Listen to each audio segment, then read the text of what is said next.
봤더니 이제 그게 뇌전증 판단을 받았고 하루에 그 경련을 100번씩 하고 이랬었으니까 많이 했구나. 네. 그래서 수술을 했죠. 하고 나서 못 걸었어요. 예, 당연히 못 걸었고 근데 갑자기 와이프가 동영상 하나를 보내옵니다. 자, 오늘 못 간다에는 신이 보낸 사람을 만든 감독 김진모 감독 이렇게 할까? 예. 어서 오세요. 네, 예, 안녕하세요. 감독님. 네. 예. 신이 보낸 사람이 나온 지가 몇 년 됐죠, 이제? 2014년도에 개봉했습니다. 와, 꽤 네, 오래됐다. 벌써 시간이 꽤 많이 지났죠. 네. 그때 그 영화는 어떻게 만들게 된 거죠? 신이 보낸 사람은 제가 그 당시에 소속돼 있던 음? 문화미디어 엔터테인먼트 개통이 있었던 문미엔이라는 그 선교단체가 있었는데 그 선교단체에서 예배를 보던 도중에 마지막에 북한 기독교인들의 처형 장면이 몰래카메라로 담긴 그 선교 영상 같은 거를 보여주셨어요. 근데 제가 예배 도중에 그렇게 많이 오열하면서 눈물을 흘린 적이 처음이었었거든요. 그래서 예배가 끝나고 나서도 이제 저 친구한테 무슨 일이 있나 라는 생각을 할 정도로 너무 많이 울어가지고 북한에 무슨 친척이 있나 네, 이 정도로. 그러니까요. 그래서 이제 그때 마음을 품게 됐죠. 아, 북한 지하교인의 이야기를 본격적으로 담은 영화를 만들어야 되겠다라는 생각이 들었는데 사실 그 당시만 하더라도 제가 데뷔하기 전에 독립영화를 하고 있었던 입장이었었고 북한 지하교회에 대한 소재와 그리고 그 크리스천이티 이 두 가지 키워드를 가지고 영화를 만든다는 거는 충무로 현장에서는 투자가 굉장히 어려운 소재이기도 했었거든요. 근데 이제 일단 시나리오만 그냥 써보자라는 생각으로 출발을 했고요. 영화가 만들어질 거라는 생각은 안 했었어요. 예. 그래서 한 6개월 정도 새터민 단체들 그리고 북한 지하교회 그 사역 전문가분들 뭐 이런 분들을 찾아다니면서 지속적으로 인터뷰를 했죠. 그래서 그 인터뷰를 토대로 해서 이제 영화를 시나리오를 쓰게 됐는데 갑자기 그냥 뜻하지도 않게 투자가 된 거예요. 어떻게?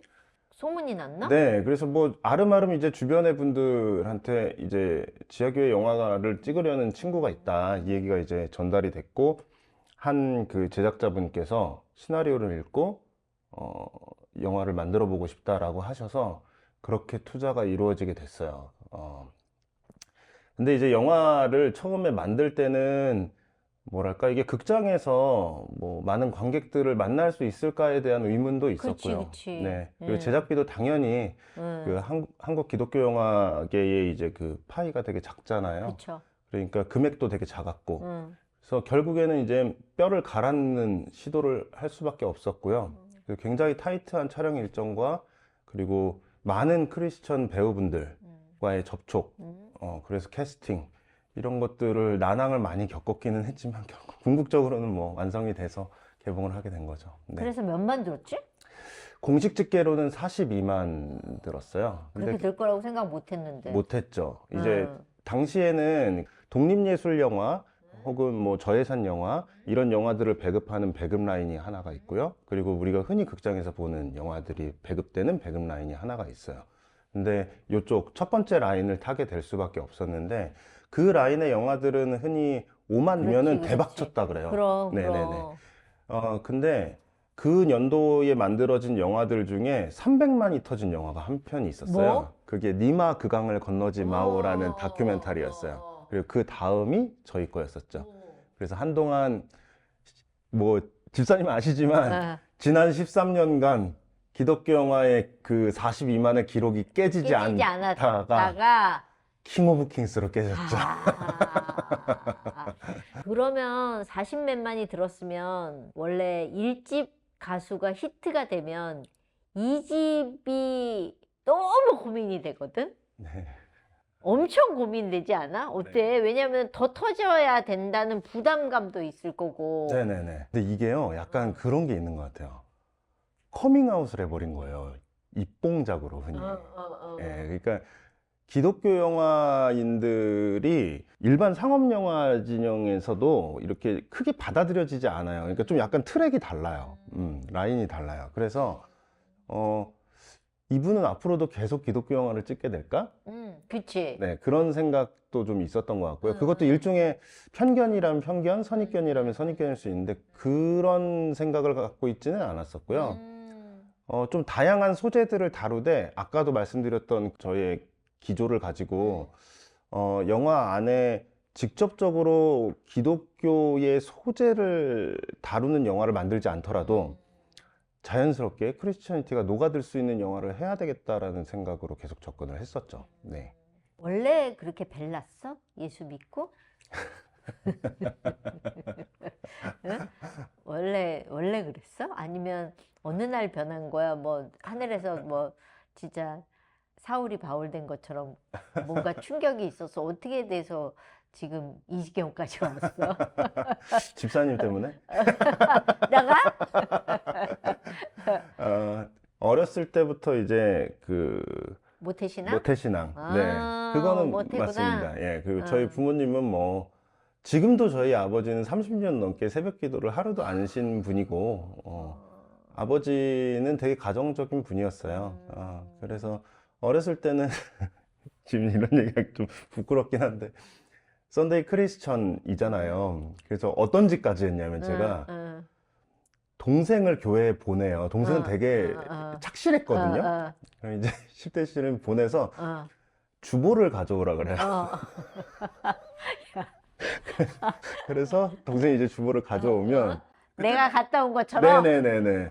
심지어 교회에서 그런 거 할 때 있잖아요. 그 청소년부나 이런 데서 주보 열심히 모으면 그걸로 이제 뭐 달란트 시장에서 달란트로 바꿔주기도 하고 뭐 이런 거 하잖아요. 이제 그거를 저희 부모님이 알고 계시니까 교회 갔다 왔냐 안 갔다 왔냐를 체크를 하면. 그렇죠. 그걸로 확인하시는 거라서 그랬는데 이제 어렸을 때부터 영화를 너무 좋아했고요. 네, 그리고 10대 시절부터 영화를 찍기 시작했어요. 아, 진짜? 네, 그래서 10대 시절 때는 항상 이제 뭐 싸움질하고 뭐 친구들하고 뭐 술 먹고 담배 피고 뭐 이러는 이제 흔히 얘기하는 그 비행 청소년 친구들과의 이제 집단에서 같이 있었고 막 이랬던 시기가 있었는데 와, 어렸을 때 워낙에 영화를 좋아하다 보니까 장래희망에다가 그렇게 적었었어요. 영화관 주인. 집사님 영화관 주인 제가 꿈꾸었던 나 꿨던 캐나다에서 거 옛날에 했잖아. 하셨었잖아요. 예. 그러니까 그렇게 영화를 좋아했었는데 어느 날 갑자기 이제 TV에서 청소년 보호법에 대한 얘기가 막 나오기 시작할 때 청소년들이 자기들이 카메라를 들고 자기들의 얘기를 찍는다. 청소년 영화라는 게 등장했다. 디지털 시대에 와서 그게 너무 충격적이었던 거예요. 그러니까 내 또래 아이들이 영화를 찍는다. 나도 하고 싶다. 아, 영화는 카메라 뒤에서 만드는 사람들이 있는 거구나 라는 인식이 그때 처음 들어왔던 거죠. 그래서 그때부터 종횡무진 부모님을 설득하고 동네 친구들을 동원해서 10대 시절 내내 영화를 찍으면서 보냈어요. 그럴 땐 무슨 영화를 찍냐? 그때 이제 청소년 영화에는요 주제가 뻔해요. 사랑? 아니요. 수능을 앞둔 애들의 공포와 그것 때문에 뭐 심리적으로 압박감을 갈등하는 거, 심지어 막 자살까지 가고, 그리고 청소년 애들 막 술 먹고 담배 피고 일진 애들 막 노는 그런 어떤 문제들, 이런 청소년과 관련돼 있는 문제, 뭐 두발 자유와 뭐 이런 문제 다 뻔하거든요. 근데 이제 저도 거기에 그게 있었다 보니까 전 제 친구들이 다 그랬잖아요. 그래서 학교에서 영화 서클을 만들어야 되겠다. 영화 제작 서클을 선언을 했죠. 그럼 이제 선생님들한테 허가를 받아야 되는데 그 멤버가 다 그런 친구들이니까 이거 허가 안 해주지. 예, 불량 서클이다. 그럼. 이렇게 했는데 영화를 너무 좋아하셨던 한 선생님께서 자기가 책임지겠다. 예, 이렇게 해가지고 서클이 만들어진 거예요. 그래서 되게 예의주시했었어요. 저 안에서 무슨 일이 벌어지나. 근데 이제 저는 이제 친구들이 전화해서 어디야? 그러면 오토바이 타고 있어. 그러면은 카메라 들고 갈게. 가서 거기서 야, 너 이 대사 뱉고 너 이 대사 뱉고 이렇게 하고 맨날 그 애들이 모이는 그런 데들이 있어요. 외진데 어디 저희는 똥다리라고 불렀는데 이렇게 어디 강변 근처에 막 이런 데들이 있어요. 그래서 거기서 이쪽 학교 애들이 모여 있다 그러면 야 패싸움 씬 연출하자. 이래서 가갖고 야 너가 이렇게 하고 이렇게 그리고 영화계 아는 분들이 건너서 되게 어렵게 그때 죽거나 혹은 나쁘거나라는 류승환 감독의 데뷔작이 개봉했을 때거든요. 아, 너무 그 슈가글라스로 만든 맥주병으로 머리 치는 거를 한번 해보고 싶은 거예요. 애들끼리.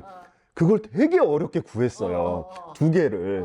두 테이크가 밖에 못 가는 거예요. 그러니까 이거 어떡하지 해가지고 했는데 한 형이 야, 이거 되게 신기하다. 들더니 하나가 뚝 떨어진 거예요. 그래서 딱 한 테이크 안에 끝내야 되는 거예요.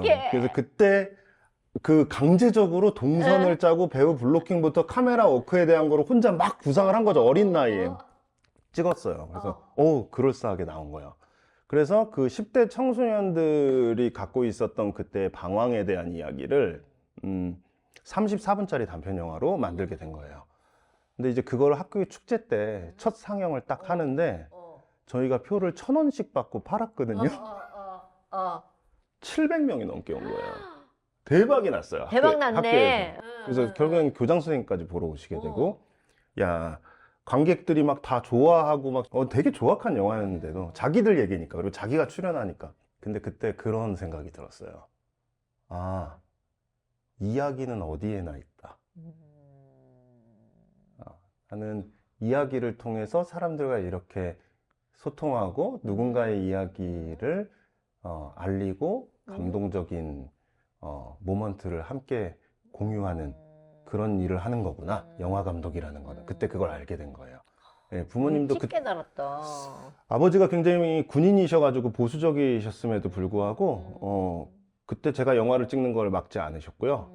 그 당시에 이제 뭐 5-6편의 이제 그 단편 영화들을 찍으면서 그 영화로 흔히 수시 모집이라고 하는데 그 당시에 수능을 안 보고 이제 영화과에 들어가게 됐어요. 그때 이제 많은 수상 실적을 얻게 되면서 그렇게 해서 영화과에 입학을 해서 지금까지 오게 된 거죠. 그렇게 하면 상업 영화 쪽으로 빠질 수가 있는데 네네네. 하나님 영화 아니고 그쪽으로 갈 수 있는데 이런 게 있는 것 같아요. 영화를 찍을 때요. 이 기주봉 선생님이 신이 보낸 사람 오프닝에 참여를 해주셨어요. 맞아. 오프닝 씬에 나오시는데 그때 현장에 오셔가지고 배우들하고 이렇게 모여가지고 잠깐 대기하는 자리에서 기주봉 선생님께서 여기까지 와주셔가지고 이렇게 저예산 영화에 함께 참여해 주셔서 아유 참 감사하다고 큰 영화도 많이 나오셨는데 막 이렇게 어떤 배우분이 한 분이 그렇게 얘기를 했어요. 근데 기주봉 선생님 뭐라 그러셨냐면 좋은 영화하고 나쁜 영화는 있지만 큰 영화하고 작은 영화라는 게 있나? 난 좋은 영화라서 참여한 거야. 이렇게 말씀을 해주셨어요. 멋있다. 근데 이제 신이 보낸 사람도 반은 상업영화 진영에 걸치고 있는 영화예요. 근데 저는 영화에 대한 어떤 방향성이나 기준을 그렇게 정하지는 않고요. 오히려 어떤 소재가 그런 어떤 환경과 제약 혹은 뭐 그 스타일에 걸맞느냐, 거기에 잘 맞느냐에 따라서 영화를 선택하기 때문에 상업 영화를 한다, 독립 영화만 한다, 뭐 예술 영화만 한다, 뭐 이렇게 생각하고 있지는 않습니다. 그냥 네. 통틀어 영화를 좋은 영화면 무조건 만든다. 네네네. 앞으로는 어떤 계획을 갖고 있는데? 지금 기획하고 있는 영화들이 몇 개 있기는 한데요. 코리안 아메리칸 디아스포라에 대한 영화를 하고 싶어요. 요즘 뭐 미나리도 그렇고 뭐 최근에 비프라는 그 시리즈물도 나왔었잖아요. 그러니까 지금 코리안들이 갖고 있는 정체성 그 안에 그리고 크리스천니티를 녹여내기도 되게 좋아요. 왜냐면 한인교회 중심으로 커뮤니티가 되어 있기 때문에 이제 그거에 대한 자료조사와 뭐 이런 것들을 좀 하고 있는 상황이고요. 그리고 현재는 뭐 집사님은 아시지만 지금 킹 오브 킹스 회사에서 기획 PD로도 함께 그러니까. 일하고 있어요. 네네. 근데 영화를 만들면서 요새는 워낙 고퀄들이어가지고 네네. 고퀄을 하려면 자본이 많이 들어가잖아. 네. 어떡하려고? 우린 그 걱정을 하거든. 할렘하고 말렘 말이잖아. 그러면 어쨌거나 투자도 많이 들어와야 되고 돈도 많이 들어갈 것 같은데 그냥 하나님 믿고 가는 거야? 네, 일단은 그게 기본 전제고요. 네, 그건 당연히 기본 전제고, 그 환경에 맞게 찍어야 되는 것 같아요. 그러니까 저예산 영화라고 할지라도 저예산 영화만의 미덕이 있고요. 그리고 때때로 그게 미학적인 시도가 되기도 해요. 예전에 찍었던 독립장편 영화 한 편에서는 이 영화가 그 미장센적으로 되게 비어 있을 수밖에 없었어요. 미술을 많이 할 수가 없는 영화다 보니까. 그래서 이거를 스타일로 보이게끔 해야 되겠다. 그러니까 한계가 곧 미학이 돼야 된다. 이런 생각을 했어가지고 그 영화를 흑백 영화로 돌렸어요. 예. 그랬더니 그 영화의 정서랑 그게 묘하게 맞아떨어지면서 굉장히 많은 부분이 상쇄되는 면이 있었죠. 이준익 감독님이 흑백 영화 한 편 찍으셨었잖아요. 그 동주인가? 그 영화도 사실은 그런 접근 방법이었을 것 같아요. 근데 요새 영화를 보면 문화라는 이름으로 참 예수 믿는 사람들이 갈등해야 하는 아주 묘한 부분들이 너무 많잖아. 네. 그런 부분들에 부딪힐 때는 어떻게 결정을 하는지 너무 궁금해. 그 딜레마의 순간들, 아이러니의 순간들. 그 예전에 독립영화 할 때요, 알바를 해야 되니까 빛가소금 기자로 잠깐 활동한 적이 있어요. 진짜? 네. 근데 그때 한 인터뷰에서 그런 얘기를 해주셨어요. 자기 선교사 친한 동생이 있는데 이 선교사 동생이 하나님한테 열심히 기도하고 말씀 보고 그러는 과정에서 뭐 응답을 받았대요. 그래서 저쪽 어디 프랑스 이런 데 가서 사역을 해라. 부르심을 받았다는 느낌을 되게 크게 받은 거예요. 그래서 선배 선교사한테 그거에 대한 검증이 필요해서 아, 이런 응답을 받았는데 이게 맞냐. 그 선배 선교사가 했었던 대답이 그거였대요. 하루에 말씀을 얼마나 보느냐. 그리고 기도를 얼마나 하느냐. 사람들에게 나눔을 얼마나 실천하느냐. 너의 일상생활 안에서의 시간 대비 신앙생활이라는 기준으로 얼마나 이게 접점이 많이 있고 많이 그렇게 교집합이 있느냐. 이제 이런 것들을 적극적으로 물어보시고 다 들었는데 거기서 다 그린라이트, 그린라이트, 그린라이트라는 생각이 드셨나 봐요. 네가 무엇을 결정하든 네가 하나님과 동행하고 있다는 믿음에 대한 확신만 있다면 그 결정을 하나님이 이끄실 거다. 이런 대답을 해주셨다고 하더라고요. 저도 마찬가지인 것 같아요.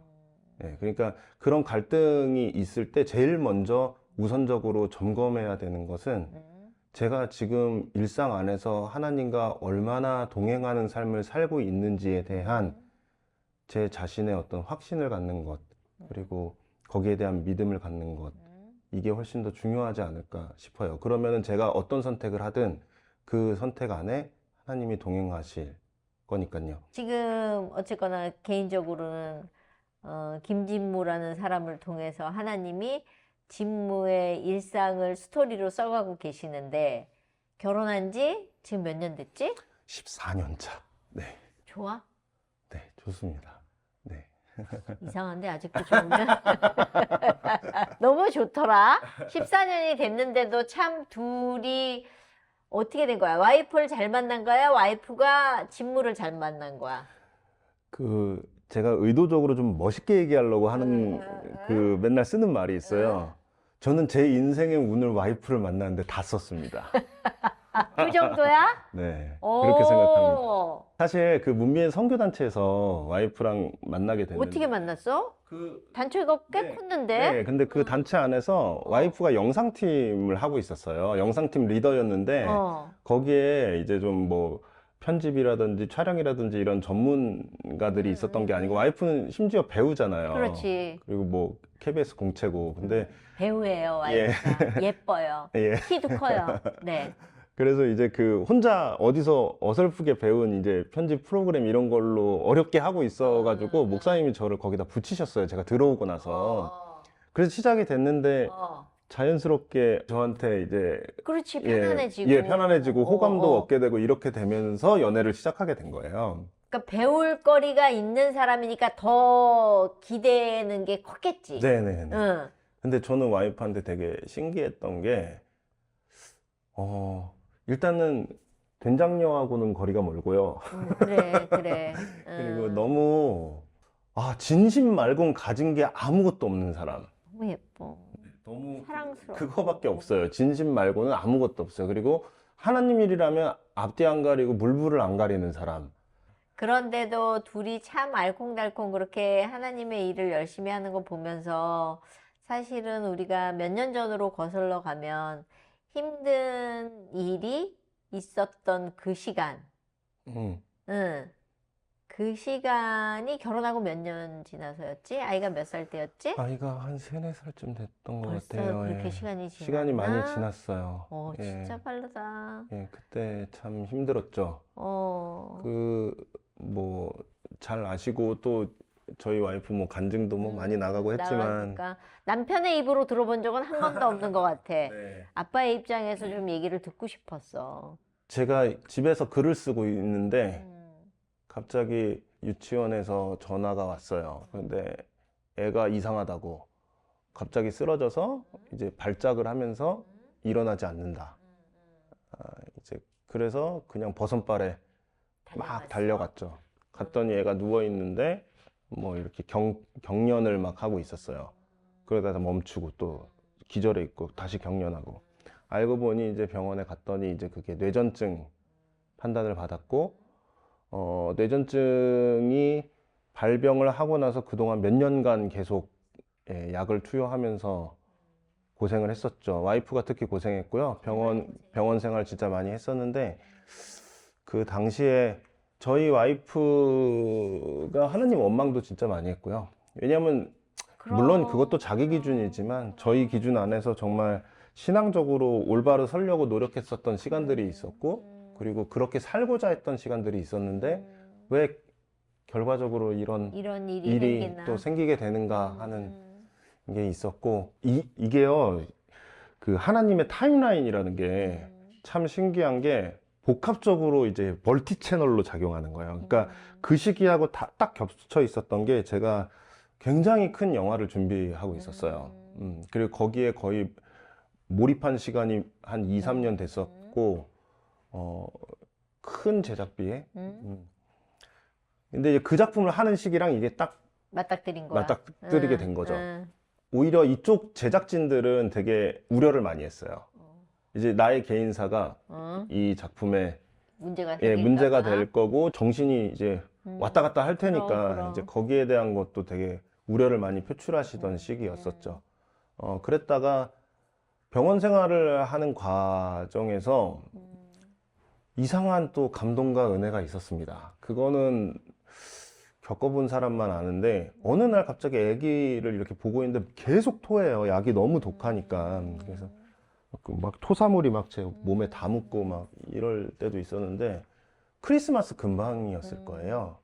갑자기 그런 생각이 들었어요. 이거는 또 하나님이 아빠와 아이를 주인공으로 하는 영화를 찍고 계시다. 그래서 그때 제가 그 려원이한테 그런 얘기를 했었죠. 려원아, 우리가 지금부터 영화를 만들 건데 이 영화의 끝은 결국에 어떤 식으로든 회복이 되는 거야. 그리고 너랑 나는 이 병원 안에서 어떤 판타지 모험담을 찍게 될 거야. 역시 영화 쪽으로 네. 맞춰누구나 네. 포커스를. 그래서 너는 그 영화의 주인공이고 아빠는 그거를 돕는 조력자야. 지금부터 한번 우리가 그 모험을 한번 이겨내보자. 정신이 조금 들어와 있을 때 그런 얘기를 하고, 일부러 병원에서 이렇게 모의 연극처럼 아기를 목말로 이렇게 하고선 돌아다니면서 우당탕탕 그래서 이렇게 뭐 나홀로 집에 모험극처럼 막 그렇게 하면서 하는 시간도 있었어요. 그러다가 아기의 경기파가 없어졌다 라고 해서 와, 이게 회복이 되었구나 라고 해서 그때 집사님하고 막 소통도 하고 했었는데 결국에 다시 또 발병을 하게 됐고, 네, 그래서 수술을 결정하게 됐었죠. 그 수술이라는 게 정말 끔찍한 게 뇌를 두개골을 열고. 열어서 거기다가 전극을 다 붙여가지고 그 경기파를 24시간 동안 머리가 열려 있는 채로, 애의 정신은 깨어 있는데 열려 있는 채로 경기파를 확인한 뒤에 거기서 이제 정확한 그 수술 포인트를 찝어야 딱 되니까. 좌표를 찍고 그 다음에 수술 결정하면 이제 그 부분을 잘라내는 거죠. 그런데 이제 그 잘라내게 됐을 때 동의서 같은 걸 쓰고 미리 언급하는 게 지금 그 발병 부위가 다리를 못 쓰게 된다. 그 운동신경과 관련이 있다. 그거에 대해서 동의를 하느냐. 그래도 수술은 해야 되겠는 거야. 하루에 그 경련을 100번씩 하고 이랬었으니까. 많이 했구나. 네. 그래서 수술을 했죠. 하고 나서 못 걸었어요. 예, 당연히 못 걸었고 근데 병원에서 재활병동으로 넘어가서 재활치료를 받는 2주일인가 일주일 뒤에 갑자기 와이프가 동영상 하나를 보내옵니다. 근데 그 동영상이 참 신기했던 게 병원에 그 번스 예배실이라고 되게 조그만 교회 예배당이 예배당이 있잖아. 있어요. 근데 그 예배당에서 와이프가 저랑 울부짖기도 했었고 하나님 앞에서 원망 섞인 말도 했었고 다시 또 회개를 하기도 하고 아기가 거기서 휠체어를 타고 있었던 사진들도 많이 남아있고 근데 참 신기한 게 그 똑같은 구도의 영상인데 그때랑 아기가 엄마의 부축을 받고 십자가 앞에서 걷고 있는 거예요. 떠벅떠벅. 기적이 일어난 거죠. 못 걷는다고 했었는데.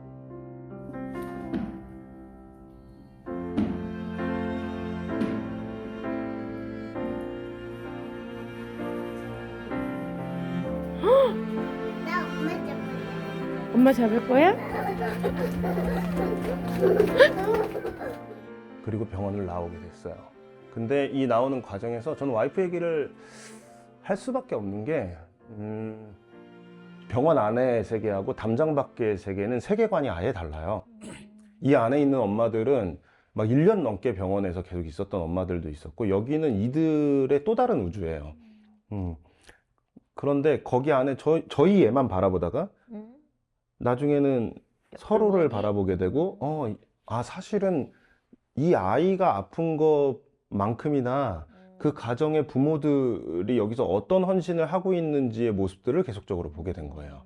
그래서 와이프는 친분이 생기고 아이들과 그랬어요. 그런데 어느 날 이제 마지막 재활병동으로 이동하고 나서 거기는 또 완전 되게 터프하더라고요. 어머니들이 애들이 다 아프니까 다 짊어지고 막 어떻게 해야 되고 막 이건 뇌전증 아이들만 있는 게 아니라 다른 아이들이 오니까. 근데 들어가서 이제 아이가 퇴원을 하게 됐을 때 이제 나왔을 때 와이프가 저한테 막 사진들을 보내주는데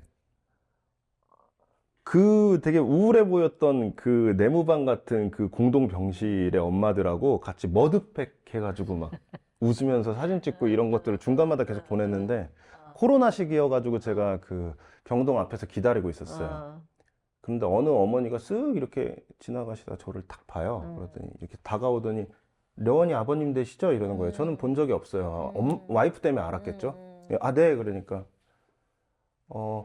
이 말씀을 꼭 드리고 싶었다고. 그 예랑이가 여기에 들어와서 같이 있어서 우리가 이 시간을 버틸 수가 있었다. 우리 너무 행복했고 즐거웠다. 함께 하는 시간에서. 그러더니 와이프가 딱 문을 열고 애기 휠체어를 끌고 싹 나오는데 그 엄마들이 다 따라 나오는 거예요. 그러더니 안고서 막 울어요. 그래서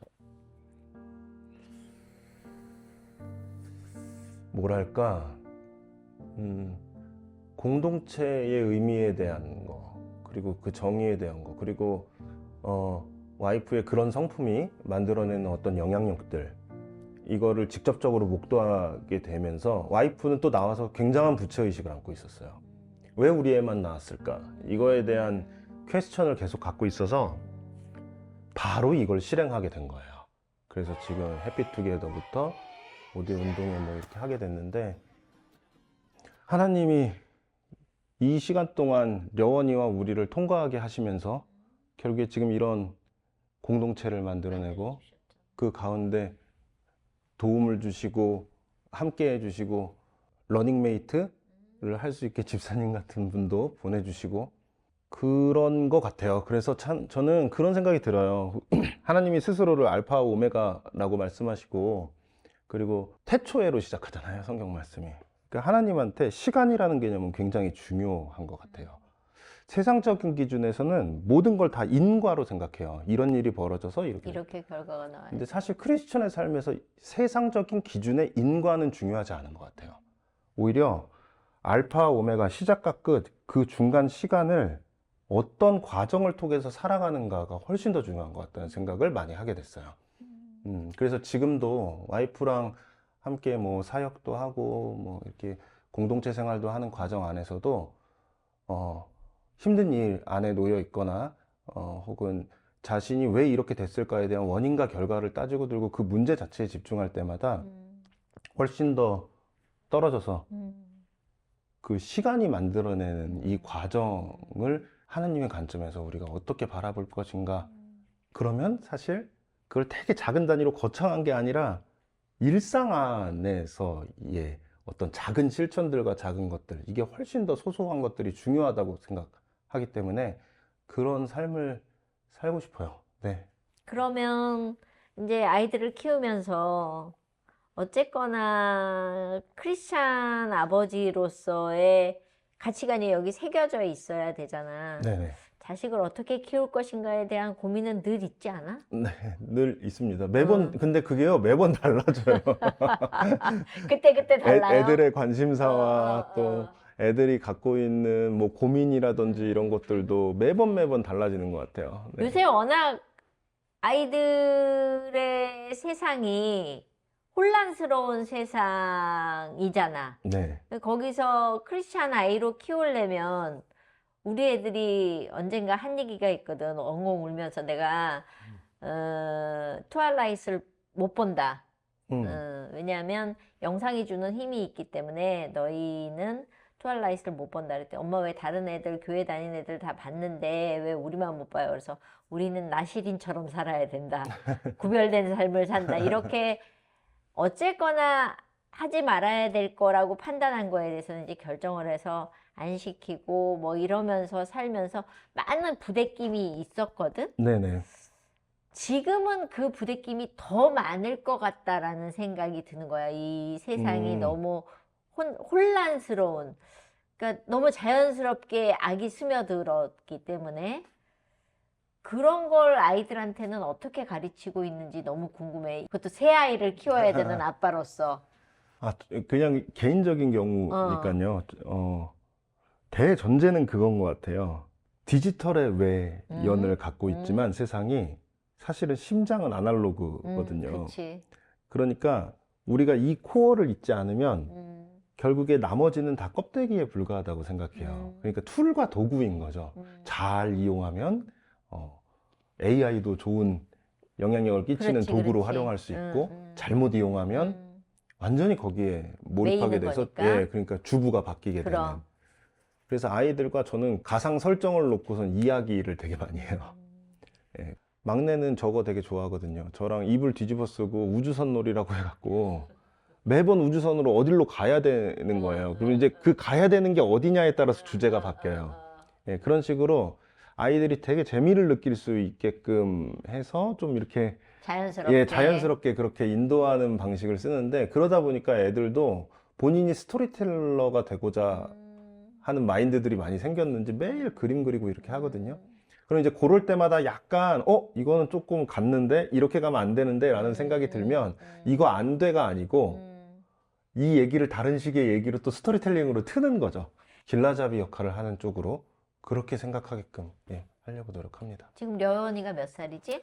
려원이가 올해 11살이에요. 아이고다. 네. 좀 이젠 안 해? 해요.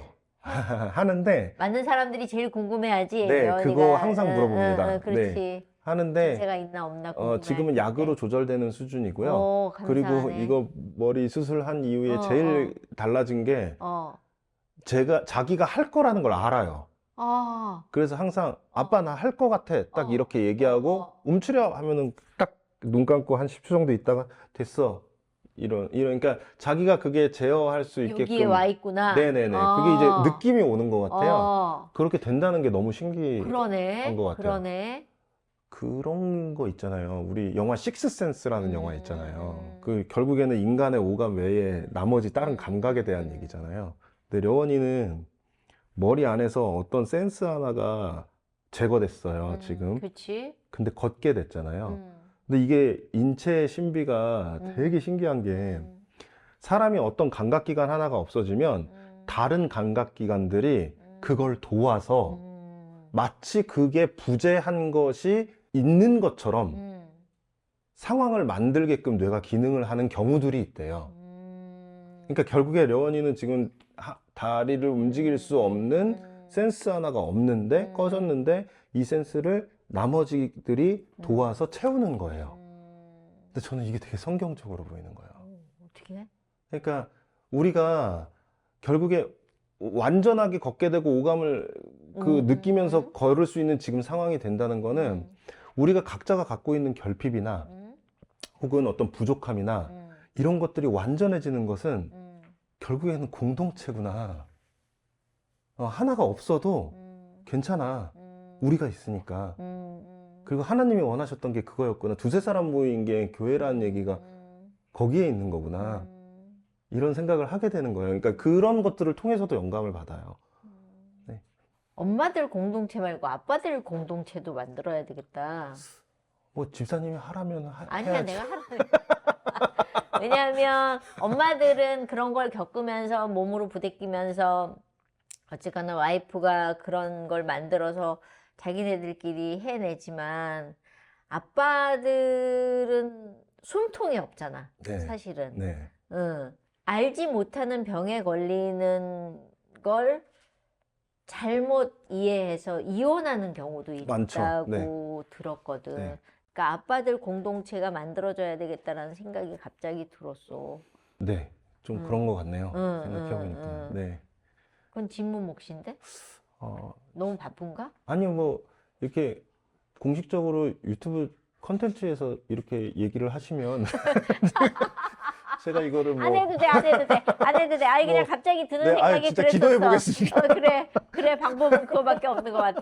우리는 이렇게 간증을 하면 한 2, 3년 뒤에 또 달라진 스토리를 갖고 네네. 우리 또 만날 거야. 아, 네. 그러면은, 네, 그때까지 네, 더 좀 성화의 과정을 또 가지고. 상관없어. 우리는 있는 모습 그대로의 표현을 하기 위해서 못 간다를 만들었기 때문에 나는 지금 김진무라는 사람이 여기까지 온 거 이렇게 보면서 야, 하나님이 쭉 끌어오시는구나. 잘 땡겨 따라오는구나 라는 생각을 했거든. 마지막으로 나의 하나님은 어떤 하나님인가 너무 궁금했어. 아까 잠깐 언급을 했었던 것 같은데요. 저한테 하나님은 시간입니다. 시간이다. 네. 시작과 끝에 함께 하시고 그 과정 안에 함께 하시는 것. 그리고 세상적인 기준에서 성공도 성공이 아니고 실패도 실패가 아니다. 중요한 건 우리가 그분과 어떤 드라마를 만들어내든지 동행하는 것이다. 그리고 그 시간과 과정 안에 함께하는 것이다. 그것으로 하나님은 우리를 생각하고 판단하실 거다라는 생각을 늘 하고 있고요. 그런 면에 있어서는 우리 이성미 집사님께서 삶으로 많이 보여주셨던 것 같아요. 야, 떡이나 먹어.